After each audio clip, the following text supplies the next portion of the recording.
Hey, hey, hey. Hi, it's Lauren McHugh, the world's most unlikely vegetarian, sitting here with Bunny, my little dog. Videos are just 100% better with dogs in them, so she's going to sit with me. Maybe not. We'll see. She's a little camera shy. Anyhow, if you read my blog, you'll see I'm pretty passionate about being a vegetarian and giving up things that are taken from animals. So today I thought I'd start a little, I'm borrowing my friend's iPad, so I thought I'd start a little video bloggy thing, and try to convince you or sway you in my direction. I'm going to give you 3 reasons why you should give up dairy, even though you think you can't, because I didn't think I could. Number 1, I'm going to tell you a little secret that I've told to so many people and no one knew this. And if I didn't know it, or learn it till I was 40, and my friends didn't know it, I think the odds are pretty good that you don't know it either. Did you know that a cow has to be pregnant to give milk? Yeah, it's true. I had no idea. I thought cows were walking around with their big old udders and we were milking them out of some grace-filled act of kindness toward them. But it's just not true. Dairy cows have to be pregnant for 9 months. They're mammals just like us. And then they give birth, and we do one of 2 things with their calves. The female calves get to wean for a little while, and then they are turned into dairy cows. Once they have their first calf and begin producing, we milk and milk and milk and milk and milk till we dry them up, and then we inseminate them again, and then they have another calf and more milk and calf and milk and milk and calf, calf, milk, milk, calf, until we've worn them out by about age 6 or 7. Cows can live to be about 40 years old. So to say that we literally leech and take everything from them is kind of an understatement. If the cow has a little baby boy, then that calf is taken right away and put into a veal crate, and where we turn him into scallopini or whatever. But I can tell you for sure that the probably 100 women that I have told this to were floored. I think we're kept so far from the dairy industry and what it really is all about. We never ever stop to think, even though, once you hear it, it makes absolute sense. I mean, of course, they don't, of course. But wow, I felt like an idiot when I learned that. That was the catalyst to me. I'd already given up all the meat, but I was still doing the lacto-ovo thing until I heard that little stat. And I didn't just hear the statistic, I actually read quite a bit about it, and it was highly disturbing. like most things tend to be in this whole genre of food, I guess, if that's what you want to call it. Anyhow, reason number 2, reason number 1, reason number 2, you should give up milk is because you think it's this great source of calcium, but it really isn't, okay? Because 3 out of 4 dairy cows in America no longer eat a single blade of grass. They're raised on feedlots that are made of cement or gravel, and they're thrown corn and all sorts of crap that's not in their normal diet. And calcium is a mineral that comes from the earth, and it normally, or used to come, from the fact that cows ate grass. And there'd be dirt on the grass and those parts of the earth's crust that contain calcium. And then it would go into the cow, and then the milk would come out and have all this calcium. But that doesn't happen anymore, not the way that we raise them. So what we do is we feed them in a lot, and then we get them pregnant, and then we take their baby calf, and then we milk them and get the white substance, and then we put it in a jug and we fortify it with calcium from the earth that you could just get from a vitamin. I mean, if it comes right down to it, I mean, seriously, why not just take a supplement? But really, I know that if you're watching this, or if you're a friend of mine that's watching this, or you've been thinking about it, you're a kind, compassionate person. I mean, I'm not friends with animal abusers, So I think it would be easy for you to see that you could just eliminate the whole cycle of the cow and the calf right out of there.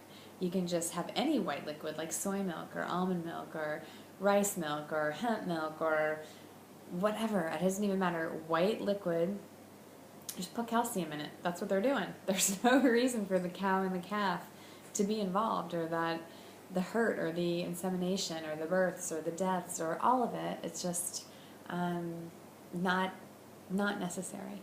Let's see, third reason would be lactose intolerance. There are whole genetic structures of people, like Japanese, for instance, genetically cannot process milk.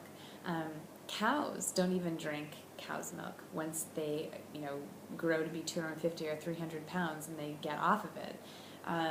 We don't drink our mother's milk. I mean, if I were to suggest that you call your mom up and go get a glass of milk, you'd be totally sicked out, and you should be, because it's not right. It's not what the whole program is about. We're essentially walking around as we're just unweaned. We are weaning babies off of cows. We are the calf for our entire lives. I think the National Dairy Council gives us not a lot of chance to think about these things. It's hard to see out from under. I think last year they spent about $164 million marketing to school-age kids in the lunch program, and the Got Milk, the Milk Mustache, whatever that is, that campaign with all the movie stars, and Milk Does Body Good, and all of these things, the way it just crops up over and over and over and over again. I was in a store the other day and I was looking at the cheese packages, looking for some sort of soy alternative, which they don't have here in Barbados, unfortunately. But there was the Borden cheese packages, and I about died when I really looked at the logo. It's this cow, her name's Ellie apparently, and she has big gold earrings on and a pearl necklace, and she's smiling, this little cartoon cow, and I thought, how subliminally, you're just looking over the cheese aisle and you see the smiling cow. Or how about the laughing cow, Baby Bell cheeses? Have you laughed today? Well, I don't think any of those cows are laughing. I don't think they're having a very good time. Especially when you consider that 80% of ground beef in America is used up female dairy cows. It's just so friggin' unnecessary. It's crazy.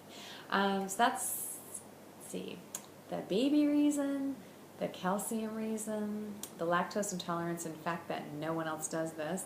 And stop to consider this. I think, technically, hyena's milk is about 10 times more calcium than cow's milk. But we don't milk hyenas, we don't herd them, we don't do anything to them. Why? Because they would totally kick our ass. You think a hyena is going to stand for that? I don't think so. So we choose these docile, gentle creatures because we can.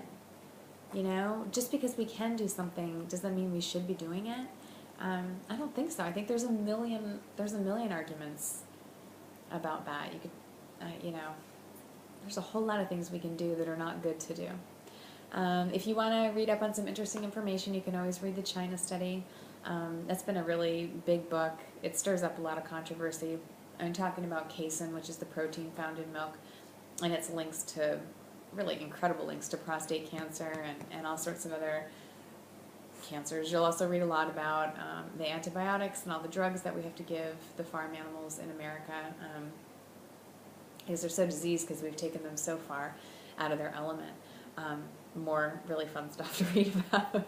It's, none of this, there's no guarantee that any of this information is ever going to be a happy, joyful place. But I feel like if I can just get some of the information out, maybe I can sway you to substitute half your milk, or stop drinking milk and maybe start to get off of cheese. Cheese was the hardest thing by far for me to give up when I became a vegetarian. Tough. Cheese is delicious. You gotta it just is. Yeah. But it's okay. There is life after cheese. There really is. And it's not really until you separate yourself from it or you allow yourself to feel these things that it really does become okay, because you just don't want to contribute. So I don't know which one will get you in the end. Will it be soy milk, almond milk, rice milk? Any of those are also fantastic. I love unsweetened. Almond milk is my favorite. That's the closest thing. Like if you're looking for a substitute to eat with your cereal, that is the one that will not leave you longing for milk. Super yummy. Anyhow, those are my arguments for the day. I can think up a million more, but I want to keep these little things short. And Bunny is clearly exhausted. She has to go to bed. Oh, so tired. So very cute. Anyhow, thanks for listening. I hope I did a little bit to change your mind, even just one step over here. Fingers crossed.